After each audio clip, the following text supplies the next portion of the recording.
இது புதுசு கிடையாது.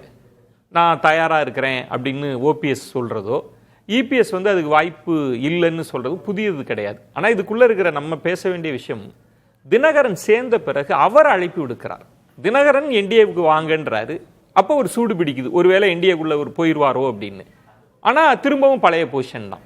என்னதான் போயிட்டு இருக்கு? இபிஎஸ் என்ன நினைக்கிறாங்க? இபிஎஸ்ஸை பொறுத்தளவில் தினகரன் அவர் ஏற்றுக்கிறாருன்னா, தினகரன் அமமுக அதோட பொதுச் செயலாளர், அது அவர் தெளிவாகவே தனி என்டிடினி ஆயிட்டாரு. அப்போ அவரு ரெட்டலைக்கோ அதிமுகவுக்கோ உரிமை கொண்டாட முடியாது. ஆக்சுவலா அவரு ரெட்டலையும் உதயசூரியனும் வீழ்த்தி போட்டவர், நான் தான் மாற்றுன்னு இருக்கலாம், ஒரு ராங் ஸ்ட்ராட்டஜி. ஓகே, அது முடிஞ்ச கதை.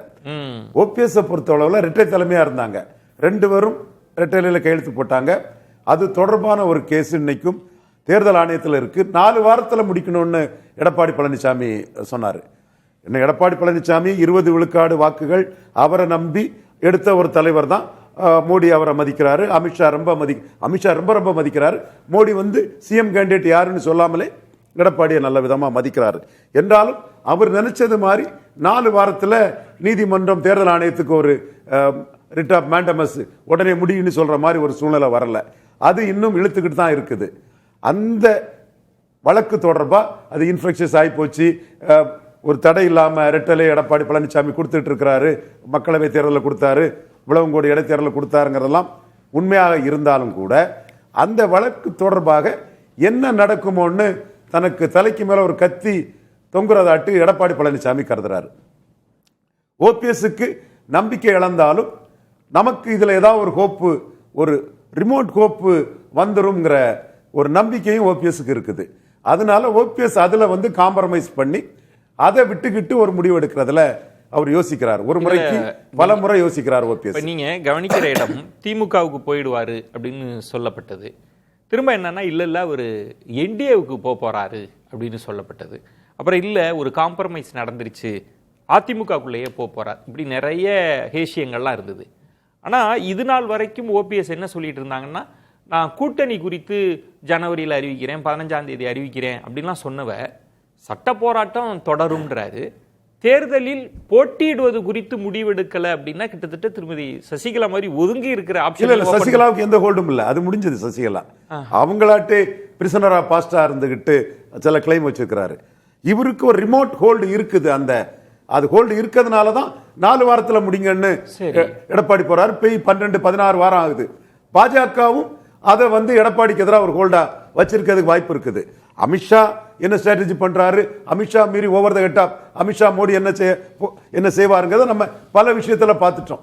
சசிகலா அம்மையார் விஷயம்னாலும் சரி, இப்போ கடைசியா திரைப்பட கலைஞர் தாவேகா தலைவர் விஜய் விஷயத்தினாலும் சரி, over the head of Amit Shah Modi என்ன செய்தாருங்க நம்ம பார்த்துட்டு இருக்கிறோம். அதே மாதிரி எடப்பாடி பழனிசாமி 2024 மோடியை டிச் பண்ணவர். 330 சீட்டு வரும், 3வது முறையும் பிரதமர் வருவீங்கன்னெல்லாம் சொல்லிட்டு டிச் பண்ணவர். அவருக்கு எதிராக ஒரு பிடிநிலைங்கிறது பெரிய அளவில் இல்லைனாலும் இந்த தொண்டர்களால் தேர்ந்தெடுத்து பொதுச் செயலாளர் தேர்ந்தெடுக்கப்படல, பொதுச் செயலாளர் தேர்வு செல்லாதுங்கிற ஒரு இது எலெக்ஷன் கமிஷன் அதை விசாரிக்கலாங்கிற ஒரு சூழ்நிலையை எலெக்ஷன் கமிஷன் உருவாக்கி வச்சிருக்கிறாங்க. அதுல ஒரு ரிமெடி, நமக்கு ஒரு அதிர்ஷ்ட வாய்ப்பு மீண்டும் கிடைக்காதாங்கிற எண்ண ஓட்டம் ஓபிஎஸ் இருக்குன்னு தான் தெரியும்.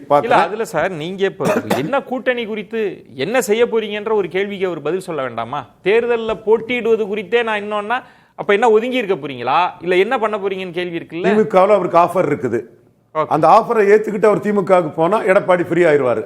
அப்பா நமக்கு எந்த பிரச்சனையும் இல்லை, நம்ம தான் முழுக்க 100% அதிமுகன்னு ஆயிடுவாரு. சோ அதை அவர் ரிவெஞ்ச் மோட்டிவ்னா வைங்க, அல்லது நியாயமான ஒரு சீட்டுன்னா வைங்க. அதை விட்டுக்கிட்டு ஒரு மூவ் அப் பண்ணல. ஒரு வேளையில ஒரு வாய்ப்பா எடப்பாடிக்கு மோடி நினைக்கிற சிஎம் வேலுமணிய கூட்டணிக்கு இருந்தாரு, அவரை சிஎம்மா சொல்லுங்கன்னு என்டிஏ சிஎம்மா சொல்லல. எடப்பாடிக்கு தான் 99% வாய்ப்பு. ஒரு 1% மோடி வேற ஏதாவது நினைச்சு எடப்பாடி கிட்ட சொல்ல, மோடிக்கும் எடப்பாடிக்கும் ஒரு பிரச்சனை அது இவருக்கு ஒரு வாய்ப்பா வராதாங்கிறதுக்காக ஒரு பெரிய இடத்துக்கு போறதுக்குள்ள வாய்ப்பு இந்த சட்ட போராட்டம். நான் இப்படி புரிஞ்சுக்கிறேன், மோடி அவர்களுக்காக காத்திருக்கிறார், மோடிக்கு ஒரு புடிய கொடுத்திருக்கிறார் விளையாடுறதுக்கு. மோடிக்கும் மாறல் ஒரு ஆப்ளிகேஷன் ஓபிஎஸ் கிட்ட இருக்குது.